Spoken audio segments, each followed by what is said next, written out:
Hello and welcome back to the Gone Traveling Podcast. It's been a while. We have been obviously on hiatus since the BKT Euro Cup 24-25 season completed, and we are looking at the start of the 25-26 Euro Cup season. And with me, a new name for the show. That is Marco Muno, communication specialist and collaborator with Sky Sports Italia and Le Giornal Tatipo. Marco, how you doing? Well, it's fine and it's an honor to be a part of this podcast. So, hello to everybody, and I hope we will all have fun together. As we can tell from the accent, Marco is from Italia. Maybe. So, third show we had Greek the first time, obviously Spanish last time around, and this time we have some Italian flair. So we are obviously, like we said, looking at the 2025-26 Euro Cup season. Hapoel Tel Aviv obviously won the competition last season, went to the EuroLeague. The finalists, Gran Canaria, went to the BCL. Semifinalist Valencia also went to the EuroLeague, while back is the other semifinalist, Bajasir. We have one former champ, that being Hapoel Jerusalem, way back in 2004. And then we have three teams that have made the finals, finals, that being Aros Thessaloniki back in 2006, Turk Telekom Ankara from 2023, and Kaseya JL Bora en Bresse in 2024. So we're basically just going to kind of, the German season has started. A couple of seasons have, basically maybe had some games, but really not many people have played. So we don't really know too much about what some of these teams look like. So we're just going to kind of break down some of the teams, some of the storylines we're following. And I think so. Obviously, on taking the charge. I had the volume 1 of the power rankings. That'll be in the show notes, so you can check that out. And so you can go there and find out who I think is going to be some of the top teams. So people know who I kind of think. Marco, why don't you start with some of the teams you think are going to do really well? Well, I'm staying Turkey, and I'm going with Turk Telecom. I think they had their two steals. They got one player that I like really a lot. That is Jalen Smith, and it's always one of the better players of the competition, a true veteran in Europe. And I think he's kind of synonymous with huge games, huge moments. So when you got a player of his caliber, it's kind of success. You're really close to success. And also they got also Simonovic, who's another player that is really valuable. And when you need experience and you want to win, you have to collect some players that can really bring you there. And a lot of teams really those years and also this year bring people to from US, but you're not really sure about their impact in Europe. So even if you're taking them from the NBA, from the ABA league, so you're not really sure that they will translate every talent into the Europe competition. And when you want to win, instead you have to go through guys that are really reliable. And I think Smith, also Simonovic, or maybe Kyle Alexander are those kind of people. And I think um, Turkey is starting with a lot of huge teams that can win Euro Cup, but among Besiktas or Başakşehir, I'm looking for the Turk Telecom for maybe even for the win. Yeah, I mean, I have them fourth, but it's hard to say right now. I mean, I love Jalen Smith. I think he was, in my eyes, he was the MVP last year. even though on that loaded Bajacir team, as you mentioned, he was the guy that really came up in big moments. And I think they'll be great. Um, Alexander coming back is big. Kyle Allman, was with Besiktas last year. I think a name that people are going to really is going to explode in Europe is Michael DeVoe. He was at NBC last year, helped them really totally shockingly win the German Cup and also reach the playoffs. Chris Bankston, is a guy who shot 84% in the league in the Turkish league last year, 80% in the FIBA Europe Cup. It and I mean, you're not even talking about guys like Grazoulis, who played, Yeah, Julius. EuroLeague. You talk Usher. You're talking about there's just so many guys. Berkan Durmaz. I mean, they'll be great. They'll be up there for sure. You mentioned Bajacir. I think Bajacir is another one that's going to be up there as well. There's a couple of different storylines on there that I'll talk about later. Yeah, and really, uh, you know, I have them number one, Besiktas number two, and I think they're gonna have loads of scoring. They got Lamar coming in from Cedevita. They have Dotson, who was really strong with Jovan Tut last year, and Anthony Brown, who was third in the Euro Cup at scoring with Turk Telekom last year, goes over to Besiktas. It's kind of interesting. All the guys in Turkey are like moving within the three clubs, so it's and another team, the other team in the top four I have is Hapoel Jerusalem. I mean, you know they they had the MVP, Jared Harper, who's, he's still only 28. And so I don't see why, Austin Wiley's back, Chachasvili's back. They brought in Winston, who played with Wiley back at Tofas. Um, so I don't see why, they shouldn't, be a strong team. Anthony Lamb's another guy that they brought in. So that's going to be another really, really strong team. Any other teams that you kind of are thinking are going to really kind of challenge? Well, if I have to take a gamble, really a huge gamble, I think Venice can do something unexpected. I think they strengthen a lot their deep. That is another huge factor when you got like your domestic competition and your European competition. So you have to have a lot of people that can really bring some energy and track the rotation to make the team deeper. And I think Venice really strengthened that part with some people that can play in Italy, so you can save energies for the EuroCup. And also, they had some losses. For instance, they lost Cabengele, but they brought in Horton and Denzel Valentine that proved themselves in Italy, and not only in Italy, but in a better level. So Denzel Valentine is a former NBA player and had some month not really productive in Milan, but last season he was really maybe one of the best player of the Italian league.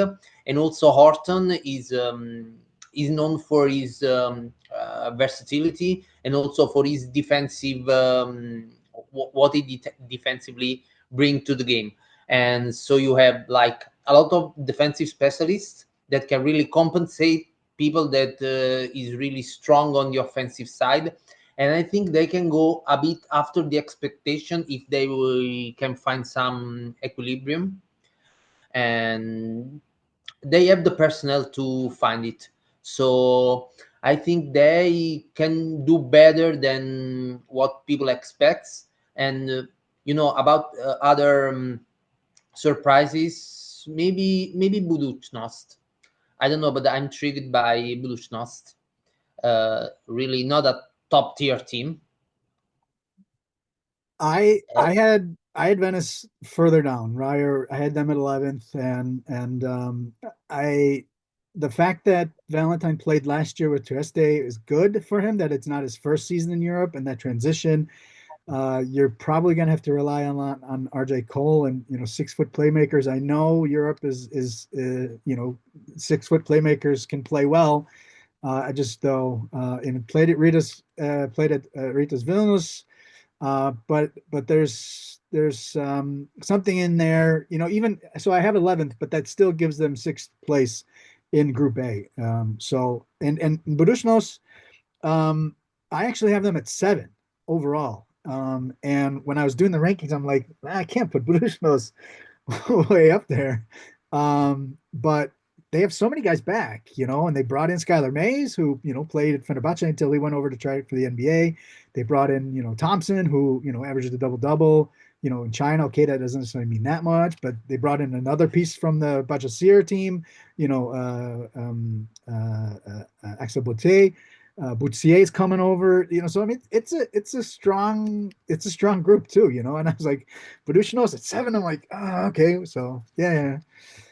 Yes, Skyler Mays have to prove that he can really make difference on that stage. But also they got really when you play into their home field, you know that it's not really easy to go out with a win.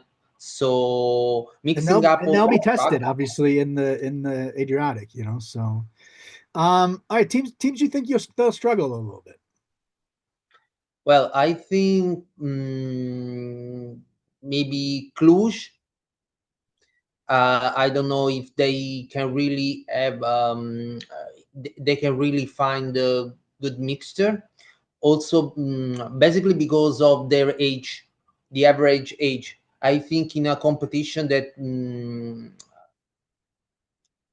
you play with the national competitions going on, so maybe you can have less energy than required.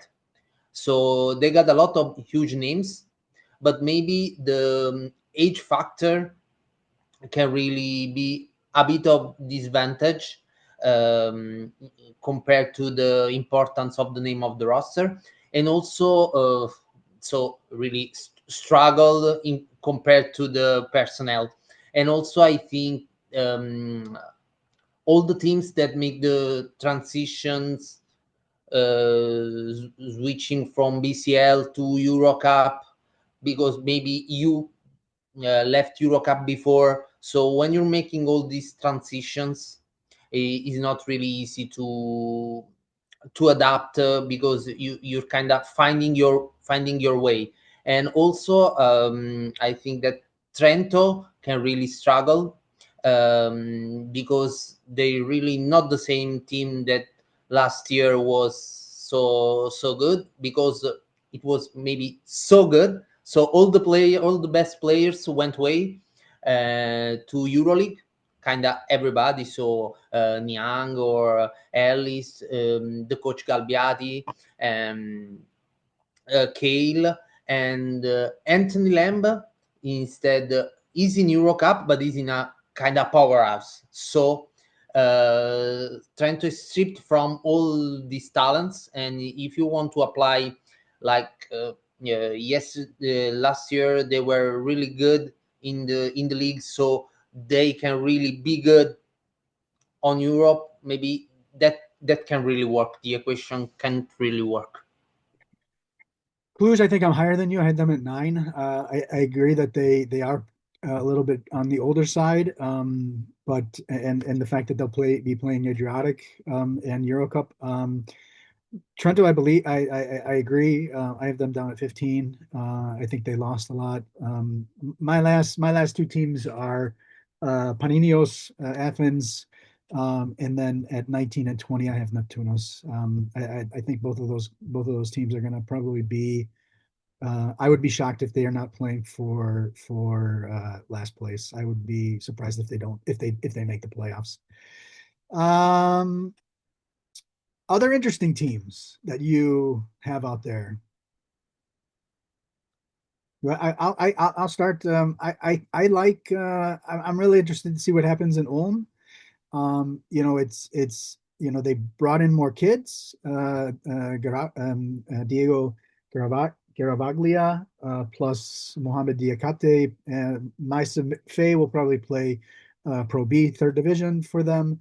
But it's year two of the Tyle Harrelson era, and everything that he learned last year in the Euro Cup. He had been at Fechte the year before, 2 years before, and so him coming to Ulm and learning that, I think that's kind of a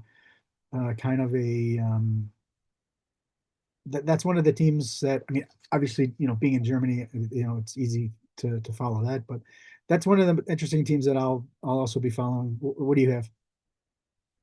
Well, I think also Sede Vita, Olimpia Ljubljana. I mean, they got a strong core that is back from the last year. So you have really something really strong to start with.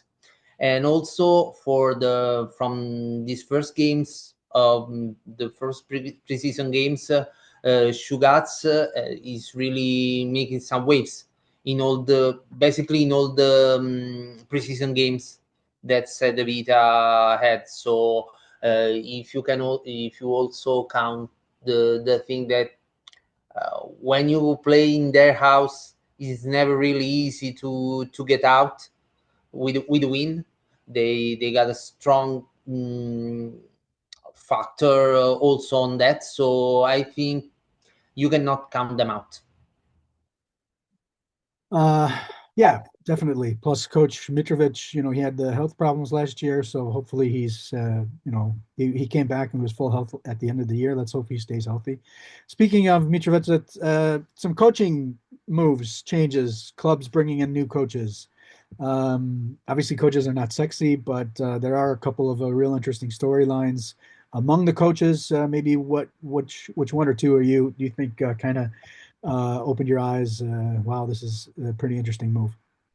Well, I think the move is the Sabonis one. So I think we always referring to him like the brother of, the The son son of. and brother. Yeah, but his contribution as an assistant to Zalgiris Six was years as a always. EuroLeague assistant coach. That you have to Yeah, just say that out loud. Just take the name away. yeah, and he was also like highlighted how much he brought to the team.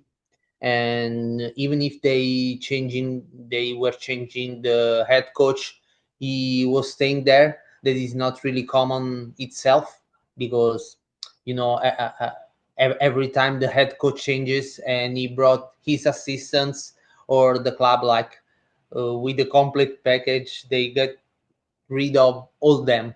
And the London Lions really brought him in as the head coach, and we're really interesting also because London is really always interesting by itself. The Lions are always interesting by itself. So I think it's a mix of the two things, and we will see how the whole thing will go. Yeah, I have number one team in my power rankings is Budgetsier, and they brought in Marco Barac. The sports director is Nemanja Belichka, obviously, super, huge name in the game. And they snatched up Barac, who had been with Mega Belgrade for the last 3 years. And so, that's a guy who, obviously has been, seeing how it works with bringing in talents and stuff like that. And, but this is a totally different club, totally different mentality. They want to win this thing. They want to go to the EuroLeague.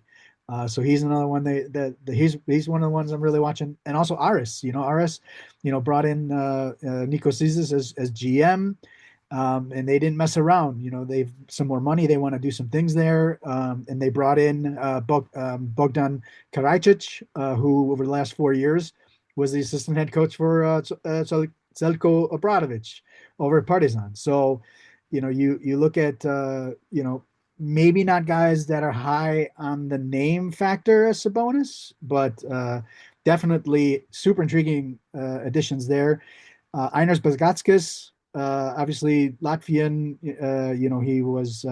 He was in the Romanian league the last 3 years. He won this European North Basketball League with the Romanian team, and he's going to Slask in their 3 years from 21 to 24.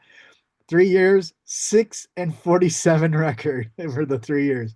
So, a bigger name, maybe he is able to do something. And maybe, I don't know, obviously, you know the name much more than me, but Massimo Cancelleri, Cancellieri. Yes. going to Trento, 53-year-old Italian. He was in Limoges and Strasbourg, and then went to PAOK and went to the FIBA Europe Cup final. Trento, we had mentioned them as a team that might be down a little bit. Maybe just your thought or two about Cancellieri. Is that close? Yeah, yeah. I think he's really a methodic coach that really worked his craft to make a name for himself during all those years.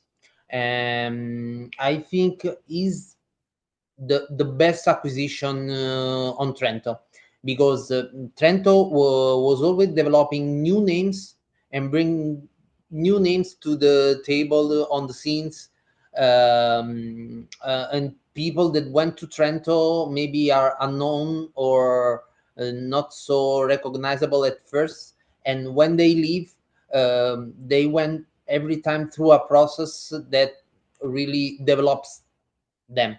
And I think Cancellieri can do the same things in Trento, and the club chooses him, I think, for this kind of uh, for this kind of qualities. So he can really add something, even if the team is rebuilding. So, for instance, we already seen something from the Niang little brother, and he can be a huge proposition for, maybe is too early for rising star, but he can be a name that between youth can really be highlighted, and a lot of people can really look up to him.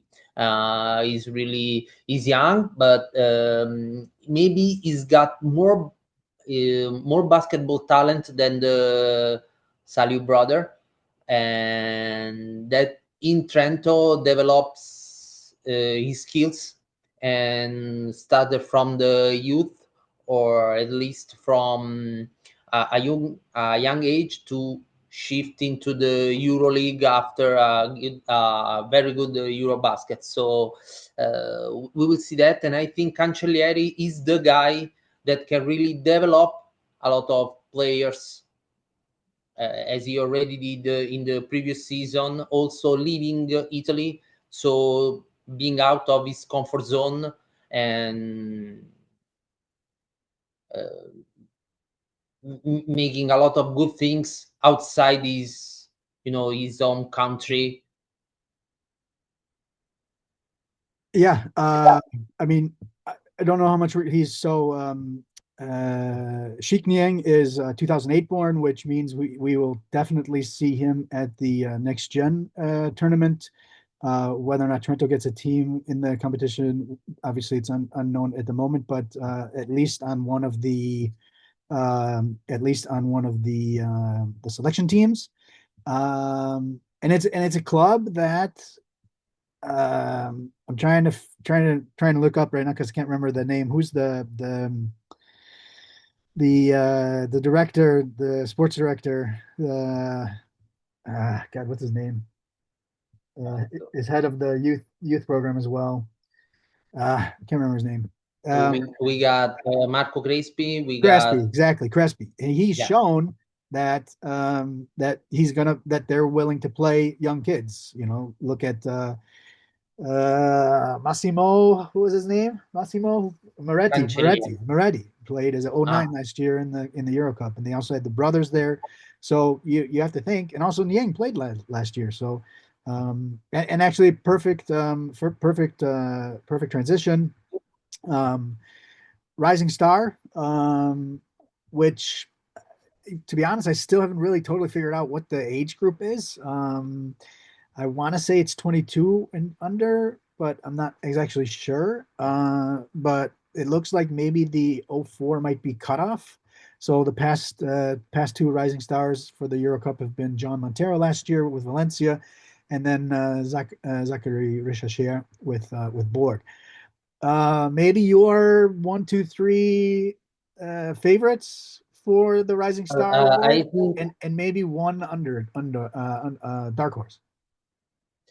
yeah, as a dark horse, I said Niang, even if he's a really dark horse. But I think for the first names, we already mentioned one. We have to go to Ulm. So they got really a lot of youngsters, a lot of interesting young guys. And so they got Diakité, they got Fayet, they got Garavaglia, and I think some of them have to play. So also he's 21 years old, so I don't know if he's on the group or not. But they got also Jensen, so they got No, really a lot. I don't think Jensen would. I don't think Jensen would be in there. Okay, but anyway, they really played a lot with the young guys. So I think some of them Although have maybe he to. would be. Although I can't. All Yeah, right. Well, let's throw it in yeah. there. But yeah. Okay. Uh-huh. I think when you got a lot of young guys, someone has to step up. So I think on their group, we can find the guy. Uh, if we say '04, and actually, I didn't actually, to be honest, realize that Jensen was '04. Jensen made a massive jump last year, um, in the final third of the season for Ulm. Uh, if we say '04, and I would say even if we include Jensen, um, my favorite's not even is in Germany, but it's not even there. And we're actually going to Hamburg with Zachary Perrin. He was the under 20 Eurobasket MVP in 2024. And they've already played one game. They played the cup. And he played a pretty good role in that game. And he's really, he's going to be needed because they really only have him and Todorovic as centers, and Todorovic has been has been injury prone. So Perron he's going to have time, and the other guy I think, who then goes back to Yang, is '08, and that's Cameron Huendel going over to Cedevita. Obviously, there's the connection with Berenger, and he considers himself better than Berenger was when Berenger went to Cedevita, even though he's 2 years younger than Berenger was when he went there. So if they're willing to give Hondao the time that Berenger got, I think he could be definitely a an option. I don't know. I'm gonna really butcher this one, but actually sticking in Trento, I would maybe even say, I don't know. What do you think about Teo Herimboa? Do you think he gets in there? He's an '06. Um, Yeah, Athletic, I think. guy who, energy boost. And I mean, I think you'd probably have to be a little bit more of an offensive, help out offensively to maybe be in consideration for this. But what do you think about him? Well, I think we have to figure out all the rotation of Rotation. Trento. Yeah. Yeah, so we have to see who will bring some minutes that seems they are on the table. Also, maybe with new guys, battle yesterday played and had an injury, so we have to see how much does it work. And for instance, we were thinking about Yakimoski, that is not so young, but he's a new proposition and he can play like in the starting five or maybe bench a lot of times. And you got a lot of situations like those in Trento. So we have to figure out which will be the rotation, and I think one between Niang and Arembua would have minutes. So the one that starts with more minutes can really get closer to the explosion at the end of the year. Yeah. Okay. Let's. And also we got Hassan, that is Yeah. another young Yeah, but I name don't think in he's. Premier. I don't think he's going to be ready to make that step. You know, um, they like him. Crespi really likes him too, and everything. But I just don't think that he's going to be ready, especially because he's more of a point guard, and I don't think that he's 07 point guard, and I don't think he's going to be really. He's had success and everything, but I just don't think he's going to be able to get up there. Let's kind of combine two things. We're going to say breakout players who might be playing EuroLeague next season, and also most interesting moves. Let's just go some of the other guys that you're really super excited about in either of those categories. Yeah, yes. We already mentioned Anthony Lamb. I think at the end of the last season, he was really meant to be in a EuroLeague team. He never went. He didn't went there, but he can be really an important player in EuroCup. So making another step to be a factor next this season and jump into the EuroLeague the next one. And also, I would say we talked about Aris before, and they put a lot of money on Brian Forbes, but I would suggest Bryce Jones because he always scores. Leading He, scorer in the Adriatic League last year with EOK. yeah, but every year, Yeah, every yeah, yeah, season yeah. and every championship. So I think when you got like those in you, those points in you, you will translate that. And also in the preseason games, Forbes has got some troubles, some ups and downs, but Forbes didn't Jones play for is 2 years. already. People are saying NBA champion, all that, but he didn't play for 2 years. He had legal issues and didn't play for 2 years. So don't think that Forbes is going to be an amazing player, especially right out of the bat. Yeah, when I said at the beginning, like people that we're not so sure that from the NBA they will have success in Europe. I was thinking about that case and about scoring explosion. We have to take an eye to Malachi Flynn, but because Mm. like his 50-point games, his 50-point game in the NBA was really a huge thing, and we will see how he will fare in Europe. So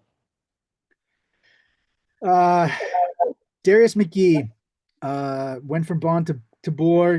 Is small point guard, and that works in Europe. And he might be the next guy. Joseph Girard, Cedevita, led the Lithuanian scoring, shot 41%. Played. He's going to be playing against all the Adriatic teams. Played at Syracuse and Clemson, NCAA. Um, Two Manresa guys are real interesting. You have Luis Alinde, obviously German national team player, going from Alba to a newer environment outside of his country for the first time. Same thing with Hugo Benitez, Borg, face of the club for a while. Um, you have Trevion Williams, super interesting, going from Maccabi. He was almost MVP for Ulm 2 years ago. Went from Alaba to Maccabi last year, and now he's at Bajacir. We haven't mentioned him. Obviously, he's a huge part, going to be a huge part for that team. one of Another the guy, leading candidates for the MVP, like Trevin Williams, I don't know, Jalen Smith. yeah. Well, we'll get to the MVP. So I mentioned Michael DeVoe going from Germany to where he went. I can't remember. Ryan Mikesell's another one, also in London. He was an MVP candidate at Heidelberg. Heidelberg, made it to the semifinals. He's now at London. Watch out for him. I got to mention Augustine Rubit. He played for 4 teams in the EuroLeague. Got injured. Played last year in Kuwait, and now he's in Leap Cabela's. Super cool guy, So happy that he's back on the court. And one more final guy that I want to mention is Stefan Djordjevic playing with Slask. He was the second. He was second in scoring and second in rebounding in Poland with Gdynia. Came up with Zvezda. He's part of that '98 generation. So Borisa Simonovic and Alexei Radonov. Radonov just got signed by Bayern. Played with Zvezda and FMP. Igor Kea was in Spain for a year at Girona. Still only 27. Only turns 27 in December, and he's the only nominal center on the team. So if you're looking for a fantasy pick, Stefan Djordjevic with Slask. Okay, MVP, first team. Just give me some of your favorite names. Well, I think we already said like Julian Smith or Jared Harper. You cannot count them out. And add to the mix Trevion Williams. And Those are my first three too. basically those are the secrets. And Anthony Brown, you can mention him. And if you want, I will go with my heart. So like I really always like Ponitka. Maybe not really for the MVP, but in the mix of the all-star team, or maybe a player that can really bring something to the table, like Peter Brown, for instance. But yeah, I went to the romantic side with Ponitka now. Bryce Jones I have in there. I think if Eris does something, it's going to be mainly because of him. I had to go a little bit, try to look for some bigs. I also put in there McGee because I think that he's going to be really fun. Skylar Mays at Borussia. If they, as sort of he can learn a lot from Yogi Ferrell there. So that might be two big guys. Obviously, you're going to need some big guys. So Ismail Kamagate at Besiktas might be an option. And I know if we have Harper, it'd be hard to get a second name from Jerusalem on that, but I think Austin Wiley's going to have a big year as well. So those are just some of the first names. We're about out of time. So Marco, just give me maybe a thought or two, what you're most looking forward to, and then we can kind of get out of here.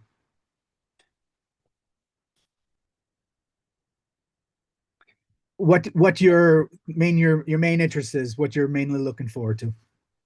Yeah, I think there is a lot of equilibrium from between favorites, and we still have to see a lot of team plays, but we don't have a clear favorites. And I think when you got that situation with a lot of teams that can really reach the victory, I think they will strengthen all the competition, because it will be interesting. And seems like a Turkish team can be the winner, but you cannot count out,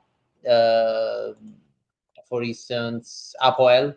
So we have to see also, because there are a lot of teams that you cannot really easily beat when they're playing home, and so it adds a lot of equilibrium on the whole competition. And I think equilibrium always is synonymous with interest. Yep, I totally agree. I think we had last year, Valencia was the big bad monster and was like, can anybody beat them? This year I think it is wide open. Turkey I think definitely have the lead early on as far as favorites go. All right, Marco, tell people where they can find you on social media. Yes, basically on X as Marco A. Munno. Okay, and that's Munno. I'm at Hein News, HeinNnews on I call it Twitter still. But yeah, Hein News all over the place. Also, then obviously taking the charge on the Substack. Marco, it's about to start Tuesday. We get to watch our first games, and so can't wait to talk about it every week with you. Thanks for coming on board. Thanks to you.